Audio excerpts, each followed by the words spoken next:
আজকে দুপুরে চিকেন মান্দি বিরিয়ানি রান্না করলাম আর কিভাবে রান্না করলাম সবকিছু আজকে টু জেড ভিডিওতে শেয়ার করব। আসসালামু আলাইকুম, কে অবস্থা সবার? আলহামদুলিল্লাহ আমি ভালো আছি। চলে আসলাম আপনাদের মাঝে আরও একটা নতুন ব্লগে। তো আশা করি সবাই ভালো লাগলে লাইক কমেন্ট শেয়ার করবেন আর আমার চ্যানেলটা সাবস্ক্রাইব করে দিবেন। তো এখানে আমি আজকে চিকেন মান্দি বিরিয়ানি রান্না করব প্রায় অনেক দিন পরে। তো এখানে আমি মুরগির মাংসগুলো এভাবে কাইটা নিছি, ধুয়াও নিছি। এখন এই মশলা দিয়া সুন্দর করে মাখাইয়া তারপরে এটা আমি ফ্রাই করার জন্য দিয়ে দিব। আচ্ছা, আমি কাজ করতে করতে আপনাদের সাথে কিছু কথা শেয়ার করি। অনেকে আমাকে ভিডিওতে কমেন্ট করেন যে আমার ব্যবহার নাকি চারালের মতো, আমি ওদের সাথে তুই করে কথা বলি। আমি কিন্তু এর আগে একটা ভিডিওতে ক্লিয়ার করে বলে দিয়েছি যে আসলে এখানে তুই ভাষাটাই কিন্তু বেশি চলে। আর আমি আপনাদের সাথে কথাগুলো বাংলায় শেয়ার করি, ঠিক আছে? আর আমি কিন্তু ওদের সাথে বাংলায় কথা বলি না, আর ওদের সাথে যেভাবে আমি আরবিতে কথা বলি তো সেইভাবে আমি বাংলায় ওইটার মিনিংটা আপনাদেরকে বাংলায় আমি বুঝাই দিই, ঠিক আছে? আপনারা ওদের সাথে যেভাবে আমি বাংলায় কথা বলি সেভাবে কি আপনাদের সাথে যদি আমি কথাগুলো শেয়ার করি আপনারা কি বুঝবেন? যারা আমার আমার ভিডিও বাংলাদেশ থেকে বেশি দেখে সবাই, আমার বাংলাদেশের ভিউয়ার্স বেশি, তো তাদের সাথে যদি আমি আরবিতে কথাগুলো শেয়ার করি তারা কি আমার কথাগুলোর মিনিংস বুঝবে? হয়তোবা যেসব আপুরা প্রবাসে থাকে আরবি জানে তারা হয়তোবা আমার কথাগুলো বুঝবে, তাই না? তো আমি চাই যে আমি বাংলাতে এই কথাগুলো আপনাদেরকে বলি যাতে করে সবাই বুঝতে পারেন, ঠিক আছে?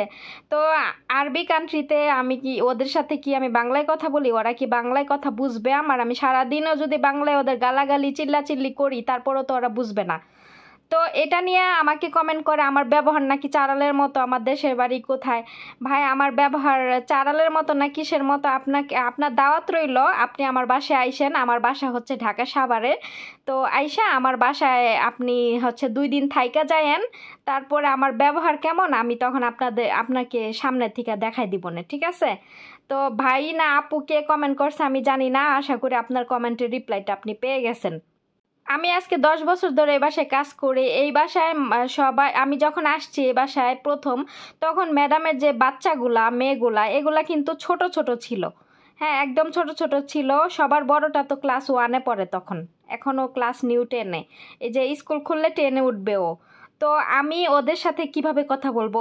আমি যদি এসে ওদেরকে বড় বড় পাইতাম তাহলে সেইভাবে আমি ওদের সাথে কথা বলতাম। এখন আমি ওদেরকে আইসা পাইছি ছোট ছোট, এক এক কথায় আমার সামনে ওরা বড় হইছে, ঠিক আছে? আর সবার ছোটটাকে তো ওটারে আমি হাতে তুলে বড় করছি, আমি নিজে খাওয়াইছি। একটা সন্তান যেভাবে, মা যেভাবে সন্তানকে মানুষ করে আমি সেভাবে ওরে মানুষ করছি। তো ওদের সাথে আমি এইভাবে যেভাবে কথা বলি না কেন ওরাও আমার সাথে ওইভাবেই কথা বলে। আর আমার ম্যাডামের সাথে তাদের সাথে আমি আরবিতে যেভাবে বলার দরকার, যেভাবে সম্মান দিয়ে কথা বলার দরকার আমি সেইভাবেই বলি, ঠিক আছে? তো অযথা আপনারা আজে বাজে কমেন্ট কইরা আপনাদের এত সময় নষ্ট করবেন না, ঠিক? কারণ আমার ব্যবহার যদি চারালের মতোই হইতো, ওদের সাথে যদি আমি চারালের মতো ব্যবহার করতাম তাহলে ভাই ওরা আমার এই 10 বছর এ বাসায় রাখতো না, আর আমি এই 10 বছর এ বাসায় টিকতে পারতাম না, ঠিক আছে?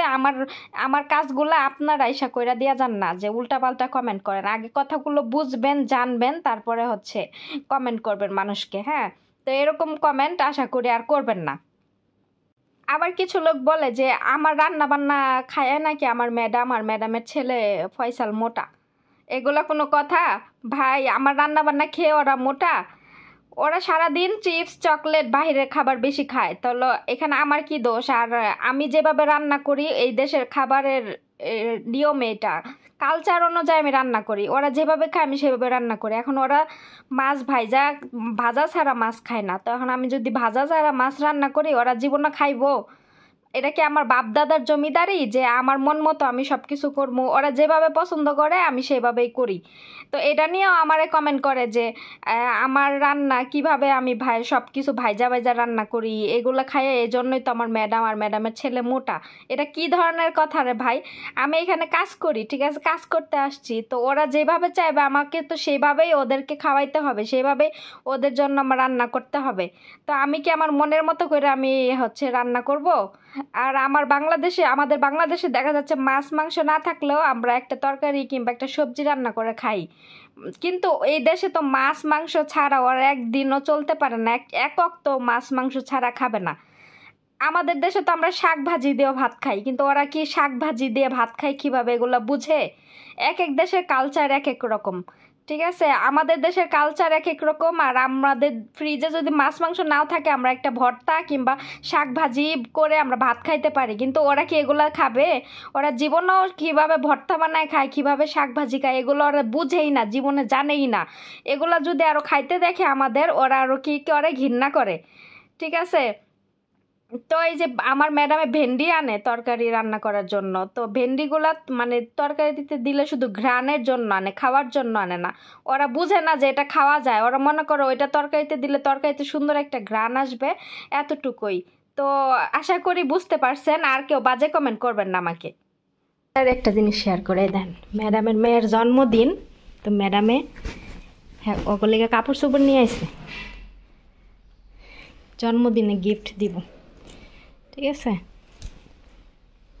এই যে এটা হলো, ও না, জন্মদিন সাগর পাড়ে গিয়া জন্মদিন পালন করবো, এর লেগা পয়রা যায় বোঝে, ওখানে পরার লেগা নিয়ে আসছে। ওটা মনে পিচ্ছিটার, আর এটা মনে বড়টার শার্ট, আর এই যে পায়জামা, এটা হলো পিচ্ছিটার প্যান্ট, শার্ট শার্ট এগুলো রাহাপের, যেটা জন্মদিন ওইটা মেজুটার, এটা মনে পিচ্ছিটার। এবার জামাগুলোর কোয়ালিটি ভালো, তো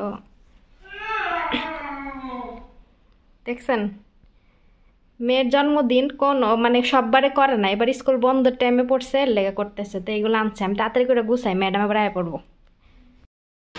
আরও কি আনছে দেখাই, এই যে জিঙ্গার রাতের খাবার এগুলা, তো এই যে জিঙ্গার এগুলা, আর নিচে বার্গার মনে আছে, ঠিক আছে? তো এগুলা হচ্ছে রাতের খাবার।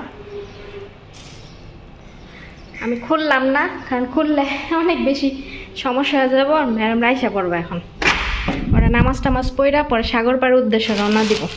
আমিও যাবো, ফাইসাল শুধু থাকবে ওর বাবার কাছে, মানে আমরা বাসা সবাই যাব, ম্যাডাম মেয়েরা।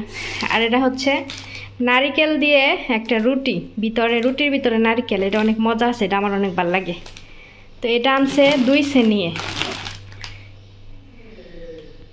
এটা আনছে 2 সেনিয়ে, আরেক সেনিয়ে আছে একই, এটা না দেখালাম। আরেকটা জিনিস আনছে দেখাইতেছি, এটা হলো কেক, দেখেন আমি খুলবো নাই, যে একটুখানি পিস করা কেক নিয়ে আসছে। তো এগুলো হচ্ছে সাগর পাড়ে গিয়ে খুলবো, আমি আপনাদের সাথে ওইখানে গিয়ে খাওয়া দাওয়ার সময় শেয়ার করবো। এখন আর আমি ভালো মতো খুললাম না, কারণ ম্যাডামটা চলে আসবে আর রেডি হব, একটু পর আজান দিয়ে দিবে, নামাজ টামাজ পরে বের হব। তো এটা আমি ফ্রিজে রেখে তালা মাইরা চাবি সরাই রাখি, কারণ ম্যাডামে হ্যার মেয়েরে বলে নাই যে হ্যাঁ এগুলা করতেছে। অবশ্য করার ইচ্ছা ছিল না, কালকে ওর বান্ধবীদের বাড়িতে বেড়াতে গেছিল, পরে বান্ধবী ওর জন্মদিনের ডেট মনে রাখছে, পরে বান্ধবী কী করছে, এই কেক আইনা কেক কাটছে, আর হচ্ছে ওর একটা গিফট দিছে। তো ওর বান্ধবী কি গিফট দিছে চলেন দেখাই।